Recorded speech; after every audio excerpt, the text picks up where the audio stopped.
السلام علیکم بچوں، آج ہمیں مرزا محمد یاسین بیگ کی نظم پڑھنی ہے جو آپ کی درسی کتاب کے صفحہ نمبر 208 پر درج ہے، جس کا عنوان ہے شکست انتظار۔ یاسین بیگ کی نظم شکست انتظار علامتی نوعیت کی نظم ہے۔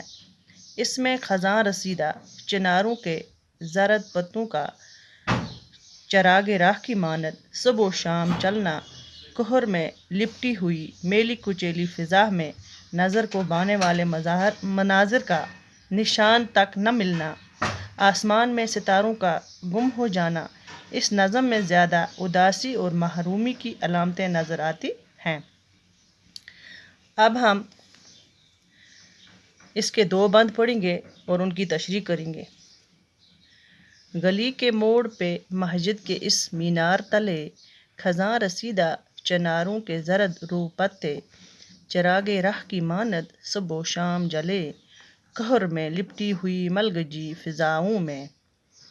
یہاں تک ہم پڑھیں گے اور یہیں تک ہم تشریح بھی کریں گے۔ اب اس میں کچھ مشکل الفاظ ہیں جن کا میں آپ کو معنی بتاؤں گی۔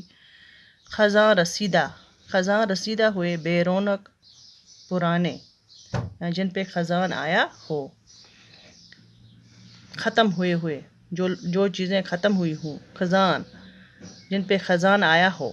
خزاں رسیدہ بے رونق، زرد رو پیلا چہرہ، پیلا چہرہ، زرد رو پیلا چہرہ، چراغ راہ راستے میں جلنے والا چراغ، مل گجی ہوئی میلی کچیلی، کہر دھند کو کہتے ہیں۔ اب ہم اس کی تشریح کریں گے۔ گلی کے موڑ پہ مسجد کے اس مینار تلے، خزاں رسیدہ چناروں کے زرد رو پتے، چراغ راہ کی مانند صبح و شام جلے، کہر میں لپٹی ہوئی مل گجی فضاؤں میں۔ شاعر نظم کی ابتدا میں چنار کے درخت کے زرد پتوں کا ذکر کرتے ہوئے کہتے ہیں، یہ خزاں رسیدہ درخت گلی کے موڑ پر ایک مسجد کے مینار کے نیچے ہے۔ چنار کے زرد پتے صبح و شام کے راستے کے چراغ کی مانند جل رہے ہیں۔ چنار کے پتے موسم خزاں میں زرد ہوتے ہوتے سرخ ہو جاتے ہیں اور روشن چراغ کی مانند دکھائی دیتے ہیں۔ پتوں کا یہ رنگ آتش چنار کہلاتا ہے۔ شاعر نے انہیں راستے کا چراغ کہا ہے۔